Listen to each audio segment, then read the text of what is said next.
கோலி talk Kollywood news. Aishwarya ராஜேஷும் பேய் ஆயிட்டாங்க. இப்போ இருக்கும் எல்லா நடிகைக்கும் பேயா நடிக்கிறது தான் லட்சியம் போல இருக்கு.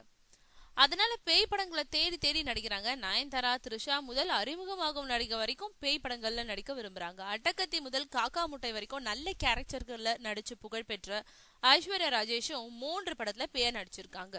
இயக்குனர்கள் செல்வா ஹோசிமினிடம் உதவியாளரா இருந்த புவன் ஆர் நல்லான் இயக்கியிருக்கும் படம் மூ. இதுல ஐஸ்வர்யா ராஜேஷோட சுரேஷ் ரவி, யோகி பாபு, முனிஷ்காந்த், ரமேஷ் திலக், தர்புகா சிவா, மைம் கோபி ஆகியோர் நடிச்சிருக்காங்க. ரஹ்மானோட உதவியாளர் சந்தோஷ் நயாநிதி இசை அமைச்சிருக்காரு. பாலசுப்ரமணியத்தோட உதவியாளர் விஷ்ணு ஒளிப்பதிவு செஞ்சிருக்காரு. ரோஹில் ரமேஷ் தயாரிச்சிருக்காரு. மோ பேய் படமா இருந்தாலும் பயமுறுத்துற படம் இல்ல, காமெடி படம்.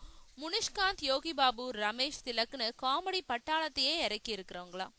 பேயாகி பயமுறுத்தும் ஒரு பெண்ணுக்கும் பேய் விரட்டுறோன்னு கிளம்புற ஒரு இளைஞர் கூட்டத்துக்கும் இடையே நடக்கிற காமெடி சடுகுடுதான் இந்த படமா.